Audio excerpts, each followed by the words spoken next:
Жила-была прекрасная принцесса. Но если быть до конца справедливыми, то можно, конечно, отметить, что нос у принцессы был, пожалуй, длинноват, а глаза недостаточно выразительны, а уши слегка топорщились, а волосы... Впрочем, для сказки обычно совсем не важно, прекрасная в ней принцесса или нет. Но просто так положено в сказках, чтобы принцесса была прекрасная, как дорога дальняя, дракон коварный, рыцарь отважный, ну и так далее. Так вот, жила-была прекрасная принцесса, и приснился ей однажды прекрасный сон, будто она сидит на троне и ест персик, а под ногами у нее расстелена шкура зеркального дракона. Солнечные лучи льются из готических окон дворца, падают на драконью чешую и отражаются тысячей, нет, миллионом солнечных зайчиков. И оттого в тронном зале светло, как во время бала. И сама принцесса словно сидит не на троне, а внутри сияющей алмазной шкатулки. А персик просто потрясающий. Сочный, с нежно-янтарной мякотью. Только-только прибыл караваном из Персии, и резной ларчик от него валяется возле трона. Принцесса вонзает в него зубки, и сладкий персиковый сок льется у нее по подбородку и падает каплями на золотую вышивку платья. Проснулась прекрасная принцесса в прекрасном настроении. Сразу же вызвала своего придворного толкователя снов и описала ему свой сон во всех подробностях, ничего не упустила. Толкователь от чего-то смутился. «Вообще-то, — сказал он, — увидеть во сне шкуру какого-то животного — весьма благоприятный сон, сулящий погруженность в любимое дело и благосостояние». «Прекрасно! Обожаю погружаться в благосостояние!» — воскликнула принцесса и закружилась по комнате. Придворный толкователь расценил поведение принцессы как добрый знак и продолжил. «Дракон же означает удачное замужество за близкого вашему кругу молодого прекрасного человека». «Эй, голубчик!» – строго одернула его принцесса. «Что это у тебя? Что не сон, то замужество. Уж не на сыночка ли своего мне намекаешь? Смотри, осерчаю, ни тебе, ни сынку твоему не поздоровится. А персик, что значит?» Толкователь вздохнул от того, что принцесса снова разгадала его уловки и решил ей хоть как-то, хоть немножечко отомстить. «Персик — это, к моему величайшему сожалению, несостоявшаяся радость». «Какая ерунда!» — воскликнула принцесса. «Не бывает несостоявшихся радостей. Все проще простого. Надо мой радостный сон сделать явью». Она огляделась. В принципе, для того, чтобы прекрасный сон сделать явью, надо было не так уж и много. Послать в Персию за караваном и добыть шкуру зеркального дракона. Принцесса была не из тех, кто откладывает свои капризы до дня рождения. Она созвала заседание кабинета министров и в 2 словах описала возникшую проблему. Министр природных ресурсов сказал, что таких драконов в принцессином королевстве точно нет. Он свои ресурсы знает как 5 пальцев. Министр иностранных дел тотчас вспомнил, что один зеркальный дракон живет в 2 королевствах западнее. «Ну и ладно», — сказала принцесса. «Нет своего, убьем чужого. Какая нам королевская разница?»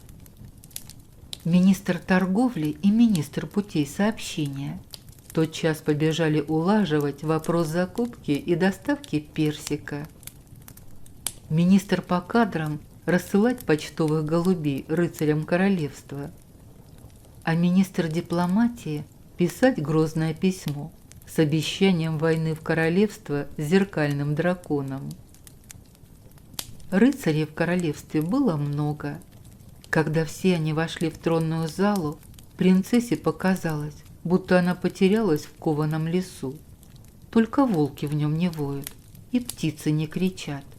Даже слегка не по себе стало. Потому она хлопнула в ладоши и воскликнула: «Господа рыцари, в интересах нашего королевства и меня лично необходимо добыть в кратчайшие сроки шкуру зеркального дракона. Кто добудет шкуру, получит замок моего дедушки, короля Гира III, расположенный в живописном месте на 3 холмах, и орден Алмазной звезды». Рыцари задумались. Трусливые рыцари испугались и никуда ехать не хотели. Пожилые рыцари были уже в возрасте и мечтали только об одном – вернуться в свои замки к каминам. Женатые рыцари обзавелись детишками, тещами, домашними животными, так что военных действий им и дома хватало. Влюбленные рыцари только-только нашли свою любовь и не желали ее терять. А вдовевшие рыцари только-только обрели свободу и тоже терять ее не хотели.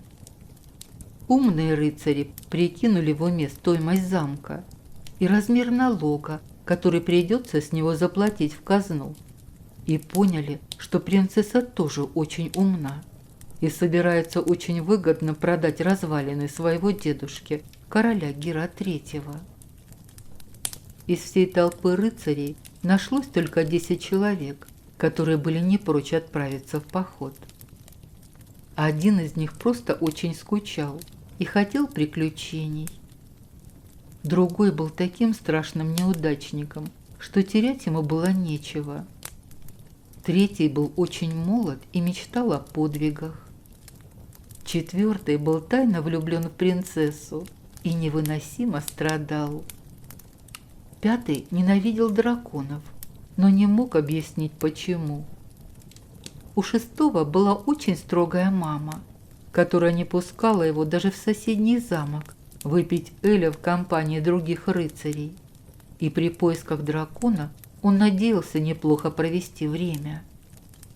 Седьмой рыцарь был просто дурачок и всегда на все соглашался. Восьмой оказался в этой компании по идиотской случайности. Его развели на рыцарское слабо. Девятый хотел жениться, но в своем королевстве уже перелюбил всех девушек от 16 до 45 лет. Ничего подходящего не нашел и теперь рвался в соседние государства. А 10 решил поехать за компанию. В общем, причины у всех были разные, а результат один. Прекрасная принцесса поцеловала каждого в левую щечку, подарила по носовому платочку, пропитанному ее любимыми духами, и помахала им вслед со сторожевой башни королевства, а после уселась на трон и начала ждать. А рыцари, позвякивая доспехами, последовали на запад. Недалеко от границы королевства их догнала мама шестого рыцаря, которая не могла позволить своему сыночку следовать куда-то безнадзорно. Шестой рыцарь сразу сник, перестал шутить и теперь ехал молча, глядя под копыта своей лошади. А его мама показывала остальным рыцарям портрет розовощекого пухлого младенца со славными кудряшками и рассказывала, каким миленьким был ее сынок в детстве, как он боялся голосистого белого петуха и любил рисовую кашку. На рассвете следующего дня рыцари вошли в приграничный лес. Стоял такой густой туман, как настоящая деревенская сметана, и рыцари двигались в ней медленно и плавно, словно большие навозные мухи. Из тумана норовили хлестнуть по лицу узловатые ветви деревьев, а змеистые корни хватали за копыта лошадей, и все звуки утонули в густом тумане. Временами белые волны скрывали даже уши лошадей, и рыцарям казалось, будто они плывут на лодках погруженных в сметану по самую бортовую кромку, и все вокруг враждебно и чуждо. И потому они даже не удивились, когда из тумана на них с гиканьем и воплями выскочили разбойники. Сверху на рыцарей разбойники накинули сеть, в которую тотчас попался невезучий второй рыцарь. Первый рыцарь бросился было на помощь, но ничего сделать не успел. Разбойники, как пауки, вцепились в рыцаря и уволокли в чащу, гулко пиная его кованые бока. Остальные рыцари дрались очень отважно. А когда поняли, что разбойников слишком много, и они вдобавок прекрасно ориентируются в тумане, также отважно отступили. И только выбравшись из леса, обнаружили, что лишились еще и шестого рыцаря с его любящей матерью.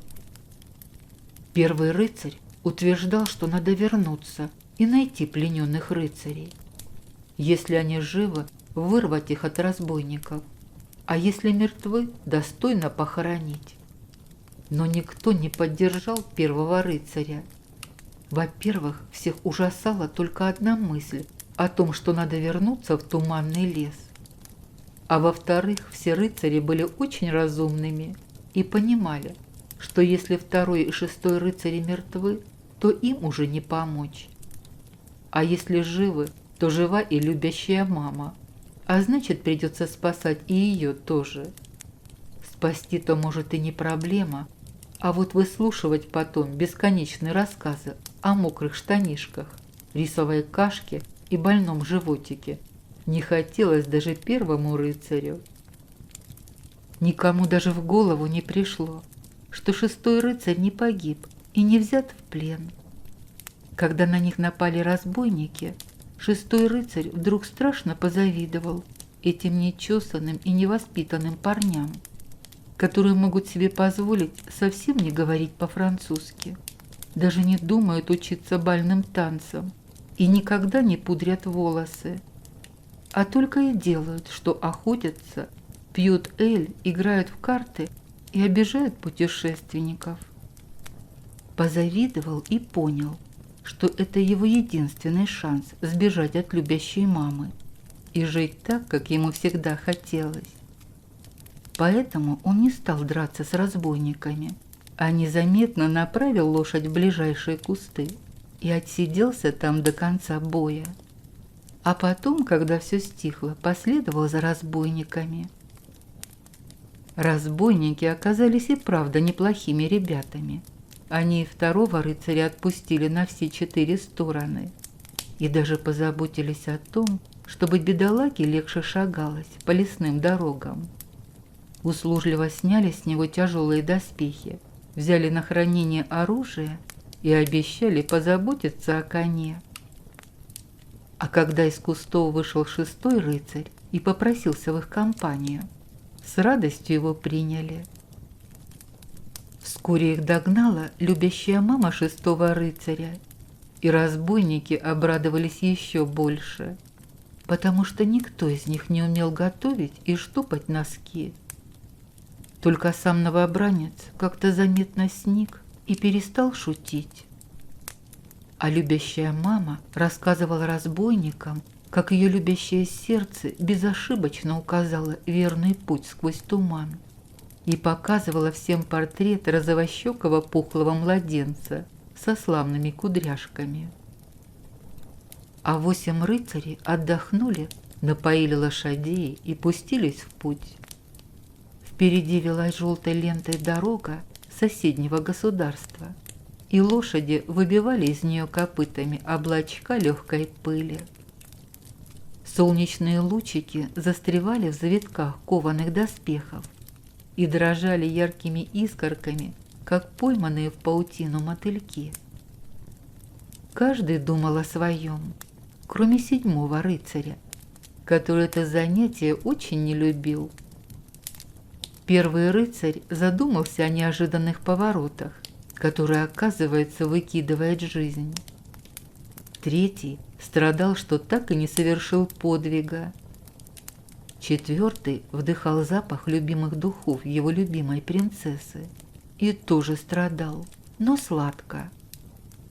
5 жалел, что среди разбойников не оказалось ни одного дракона, а то бы он ему показал, почем пудлиха.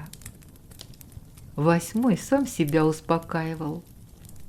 9 удивлялся, как это среди большой банды разбойников не оказалось ни одной девушки. А 10 просто молчал за компанию.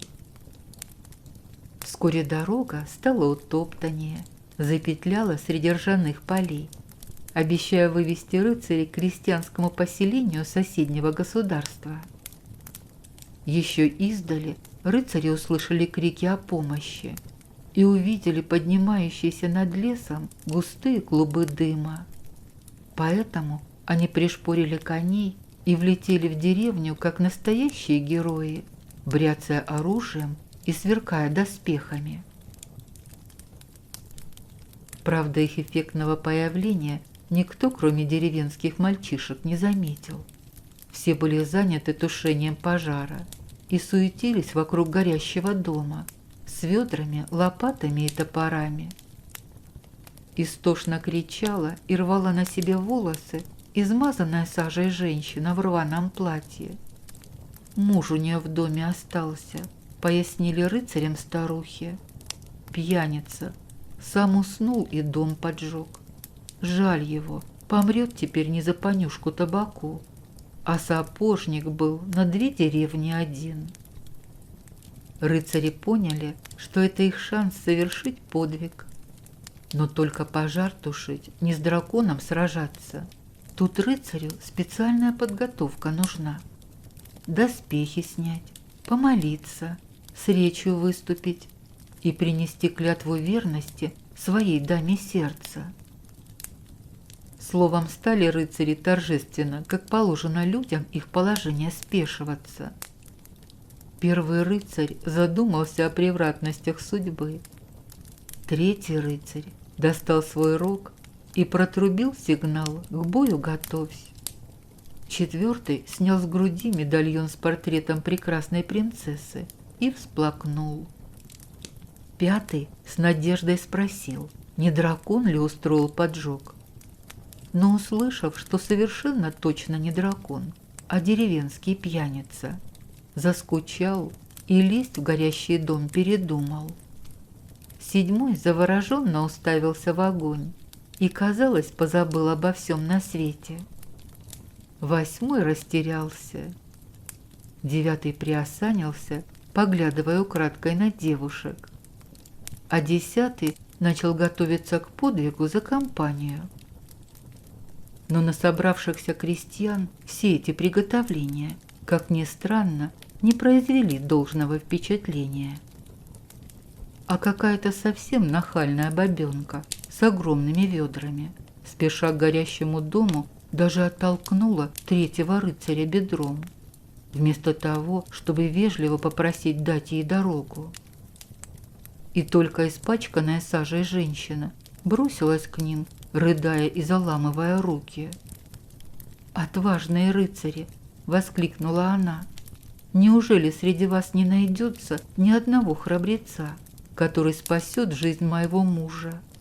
Или рыцари способны только потрясать доспехами?» 8 рыцарь не мог позволить никому сомневаться в своей рыцарственности. Он, как было в латах, с мечом наперевес, кинулся в охваченную пламенем дверь. Тотчас послышался ужасный треск обрушивающегося дерева, и из двери взметнулись огненным облаком злые искры. Запричитали женщины и заплакали дети, жалея безрассудного героя. А какая-то девушка вылила на себя ведро воды и бросилась за ним следом.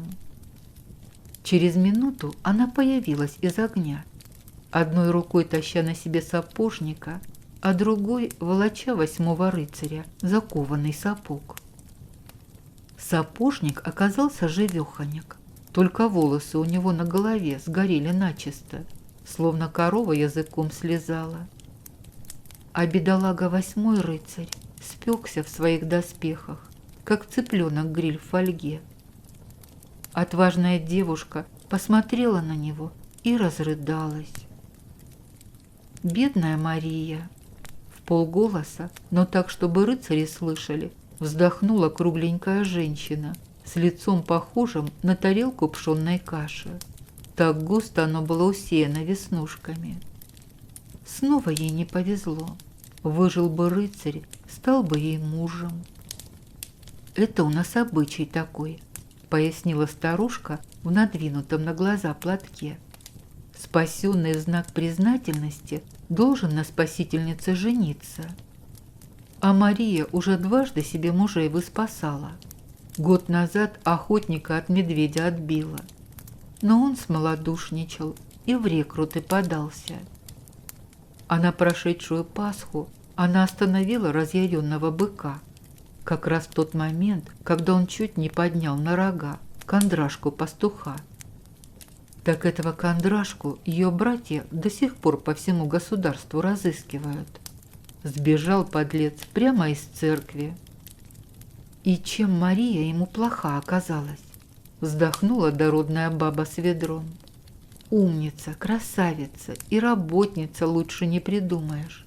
А как она снопы вяжет. Со всей округи народ съезжается на это посмотреть.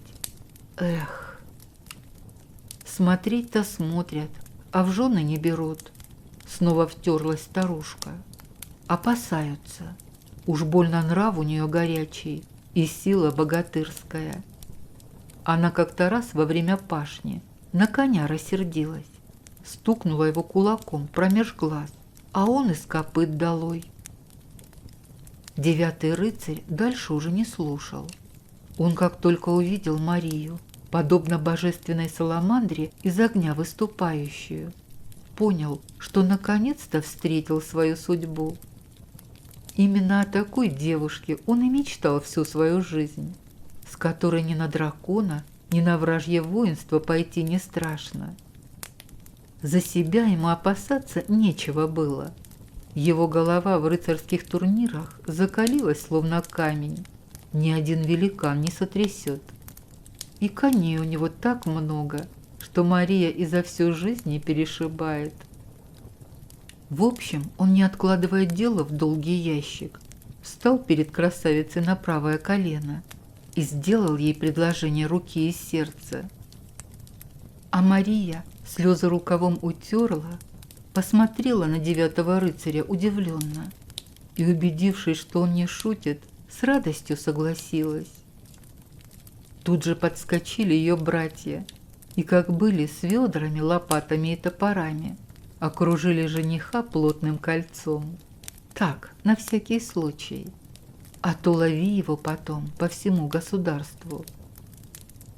Дальше рыцари ехали вшестером, и каждый, как водится, о своем думал. Эх, хороший обычай в этом государстве заведен, вздохнул 4-й рыцарь. С таким обычаем жить можно. К примеру, если бы наша принцесса горела или, скажем, тонула, я бы ее всенепременно спас, а она бы за это за меня замуж вышла. Ага, подхватил 7-й рыцарь. А если бы ты тонул, а принцесса тебя спасла, то ты бы на ней из благодарности женился. А если бы на нашу принцессу напал дракон, подхватил 5-й рыцарь, я бы раскромсал его на куски.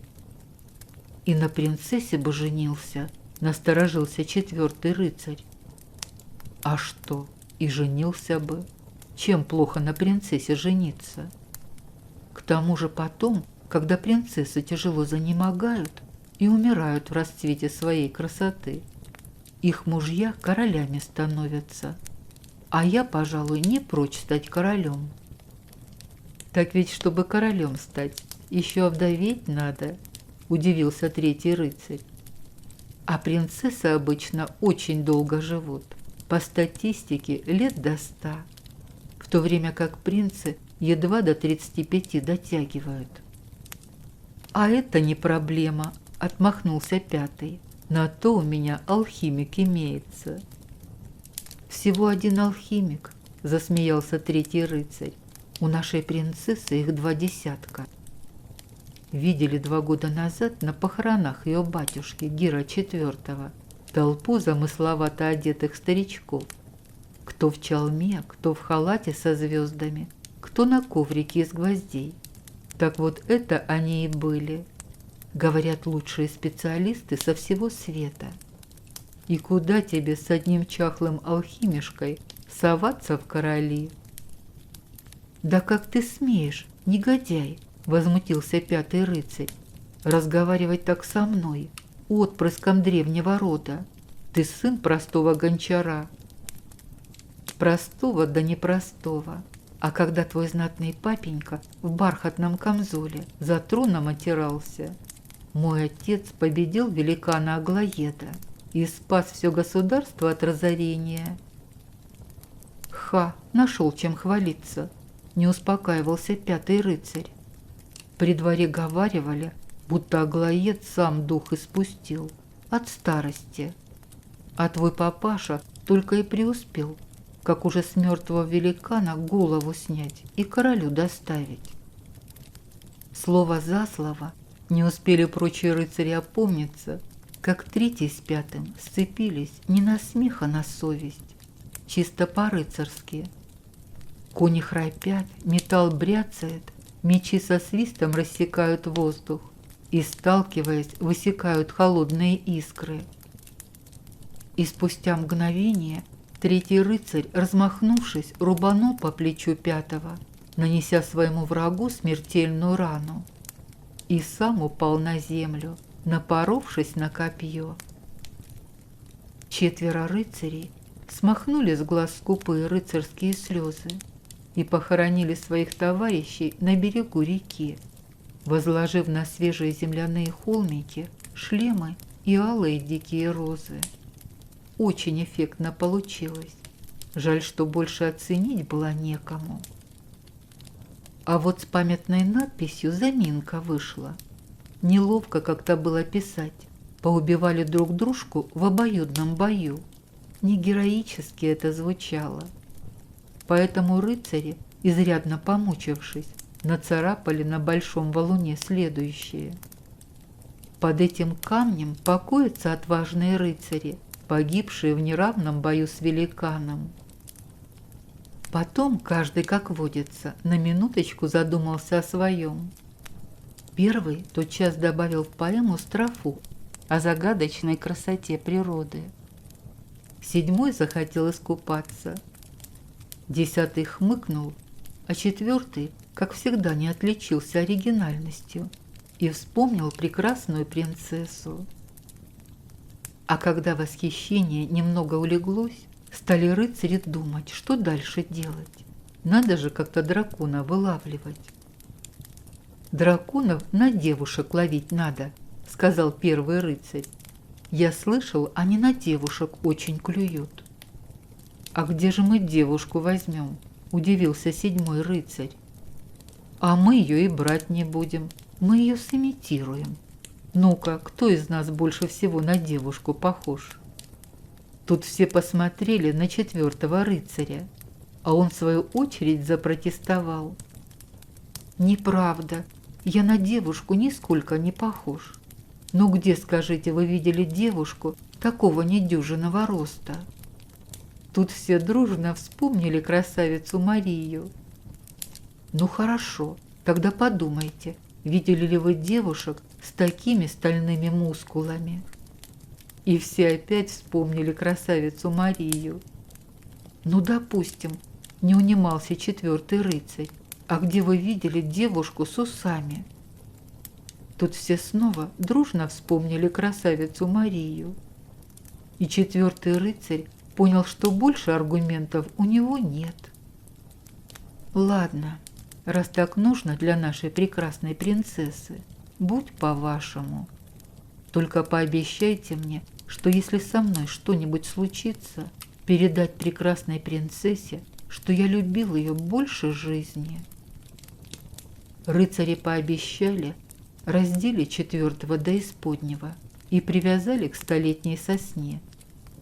а сами отошли в сторонку, за кустами спрятались и стали ждать. Ровно в полночь, когда вместо солнечного желтка посередине озера показалась луна, вода забурлила, и вынырнул из глубины зеркальный дракон. Он был так огромен, а в его гладкой шкуре так ясно отразилось ночное небо со всеми своими звездами и перевернутой вверх ногами луной, что рыцарям показалось, будто встает из озера башня из стекла. Нет, рыцари не испугались. Им, как настоящим рыцарям, страх был просто неизвестен. Но опешить опешили. Так опешили, что даже дышать перестали. А когда пришли в себя, озеро уже снова было гладким, а от четвертого рыцаря осталась только оборванная веревка. «Ну и дела!» – охнули рыцари и бросились от озера прочь. Нет, они, конечно, не испугались. Они просто рассудили, что утро вечера мудренее. Надо выспаться как следует, а потом уже на свежую голову соображать, что дальше делать. А спать лучше в сухом и прохладном месте, от воды подальше, чтобы не простудиться. Утром рыцари снова стали решать, из кого на этот раз девушку делать. На первого даже думать не стали, настолько он был авторитетный. Поэт, философ и мастер отпираться. И десятый так многозначительно поигрывал палицей, что на него тоже не подумали. А седьмой был настолько глуп, что даже на роль девушки никак не подходил. «Придется в ближайший город идти», — решил за всех первый рыцарь, «и там настоящую девушку ловить». Сказано, сделано. Рыцари оседлали коней и к полудню вошли в ворота столицы Зеркального королевства. И почти сразу встретили очень милую девушку в белом платье. Она возвращалась домой и несла с базарной площади корзину свежих роз. Рыцари, недолго думая, эту красавицу сцапали, заткнули ей рот носовым платком, накинули на голову мешок, привязали к седлу и помчались обратно на озеро. К полуночи управились. Девушку, как могли, успокоили, привязали к дереву и засели в кустах. Сидят час, два сидят, третий уже пошел, а ничего не происходит. Не выныривает дракон, и все тут. Тогда рыцари послали седьмого на разведку, чтобы он к озеру поближе подошел и на месте разобрался, что к чему. Седьмой рыцарь к озеру подкрался, а вокруг темнотища, ничего не видно. Тогда он еще ближе подошел, над водой склонился. Может, так лучше видно будет? И в этот момент из-за туч показалась луна, всего на один миг. Высветила озеро, скалы с деревьями и бледную, онемевшую от страха девушку. Смотрит седьмой рыцарь, а в глубине зеркальный дракон плещется. Вокруг отражения девушки круги выписывает. То боком к нему повернется, то пузо покажет, то глазом игриво подмигивает. Словом, заигрывает подлец и кокетничает. Кокетничает, а по сторонам зорко смотрит. И только луна седьмого рыцаря высветила, дракон сразу цап, щелкнул зубами и проглотил его отражение, как креветку. И тотчас седьмой рыцарь рухнул на берегу замертво, как подкошенный. И только утром его рыцари нашли, похоронили с почестями на высоком берегу и надпись красивую составили. Под этим камнем покоится подданный прекрасной принцессы, отважный рыцарь, героически погибший в схватке со стадом стоголовых зеркальных драконов. До вечера возились в общем и не заметили, как на дороге сперва заклубилась пыль и показались столичные жители Зеркального королевства. Бедные рыцари и не подозревали, что не простую девушку схватили, а дочь верховного судьи. А верховный судья был человеком очень добрым, и все жители королевства так или иначе ему были обязаны. Поэтому, как только стало известно о похищении, все жители похватали свои топоры и грабли и двинулись девушку выручать. 10-й рыцарь быстрее всего сориентировался. Он вскочил на коня и припустил в лесок. Нет, он, конечно, не испугался. Он решил применить рыцарскую стратегию, залечь в кустах, а когда все успокоится, выйти и отомстить. Первый рыцарь тоже хотел применить эту стратегию, но не успел. Какой-то шустрый подмастерье схватил его за ногу и стащил с коня. Тотчас же налетели горожане и замолотили первого рыцаря, а потом отвязали девушку и домой доставили в целости и сохранности. А когда все успокоилось, 10-й рыцарь из кустов выбрался и потрусил от зеркального озера прочь. Да нет, не испугался, просто понял, что там ему делать больше нечего. Долго ли, коротко ли он ехал, и вывела его дорога к одинокому домику в лесной чаще. «Это хорошо», — подумал рыцарь. «Раз домик, значит, там есть люди. А раз есть люди, значит, есть и пища». И только так подумал, как из домика потянуло ароматом жареного на углях мяса. Так потянуло, что у 10-го рыцаря в животе заурчало. Он спешился, привязал коня и постучался. Открыл дверь ему ветхий старичок, в таком же ветхом, как и он сам, тулупчике. «Чего тебе надобно, путник?» – спрашивает. «Пусти меня, уважаемый старче, в твой дом переночевать, а то путь мой был долог и опасен. Я умираю от голода и усталости». «Отчего же не пустить? Входи, добрый человек. В моем доме и тепла, и хлеба хватит». Вошел рыцарь в избушку и чуть не упал, ослепленный неземным сиянием. Смотрит, а внутри избушка вся зеркальными шкурами увешана, и оттого все в домике так и переливается, так и горит. «Откуда это?» – спросил потрясенный рыцарь. «Неужели ты, старик, столько зеркальных драконов переловил?» «Да нет, что ты, разве ж его поймаешь? Зеркальный дракон с башню ростом, а зубы у него каждый как турецкая сабля. Никто не может его победить. Просто он линяет 2 раза в год и сбрасывает шкуру тут неподалеку, а я подбираю. Хорошая вещь драконья шкура. И тепло от нее, и светло, и мухи дохнут. А не мог бы ты мне, старче, одну шкурку продать?» «Зачем же продавать? Мне деньги ни к чему. Я все равно из этой глуши не выбираюсь. Золото и драгоценности мне и даром не надо. Бесполезны это вещи. Ни света от них, ни тепла, и даже мухи не дохнут.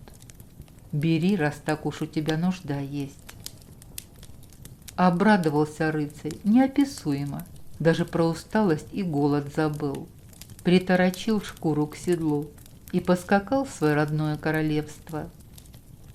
До своего королевства 10-й добрался без приключений, потому что все опасные места уже знал и старательно их объезжал. А зеркальное озеро объехал с особой тщательностью по горному хребту. И с высоты хребта увидел на озере девичью фигурку в белом платье.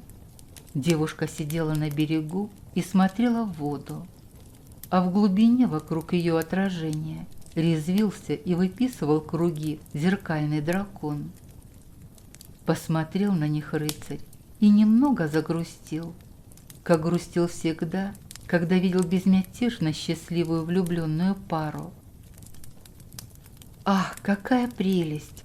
— воскликнула прекрасная принцесса, когда 10-й рыцарь расстелил у нее под ногами сияющую, как летний день, шкуру. Ни у одной принцессы такого нет, восхищалась она, скользя по гладкой поверхности шкуры своими парчевыми туфельками. «Эй, рыцарь, скажи, а ты можешь еще такие шкуры достать?» Рыцарь вспомнил про лесную избушку, увешанную зеркальными шкурами, и прямодушно ответил: «Могу, Ваше Величество». «Ах так, стража, немедленно отрубите ему голову. Хочу, чтобы только у меня была такая шкура. Слышите, чтобы больше ни у кого, только у меня». Стражники тотчас схватили рыцаря и казнили его во дворе замка. А прекрасная принцесса села на трон, достала из резного ларчика персик и вонзила в него свои хорошенькие зубки. И сладкий персиковый сок полился у нее по подбородку и брызнул на замысловатую вышивку платья, испачкав золотую ткань. А тут еще и солнце скрылось за тучей, и шкура враз померкла и стала похожа на разлитую под ногами ртутную лужу. «Фи, как неинтересно и скучно», — подумала прекрасная принцесса. «Никуда это все не годится. Разве может этот половичок сравниться с бриллиантовым платьем дурочки Неозауры или со струящимся, как горный ручей, золотым париком хабалки Маривель? А шкура золотого дракона, подей без солнечных лучей, горит и переливается, горит и переливается, и все-все вокруг заливает золотым сиянием. Вот бы мне из такой шкуры плащ пошить». Принцесса, как известно, была не из тех, кто откладывает свои капризы до дня рождения. Поэтому она тут же созвала заседание кабинета министров и в 2 словах описала возникшую проблему.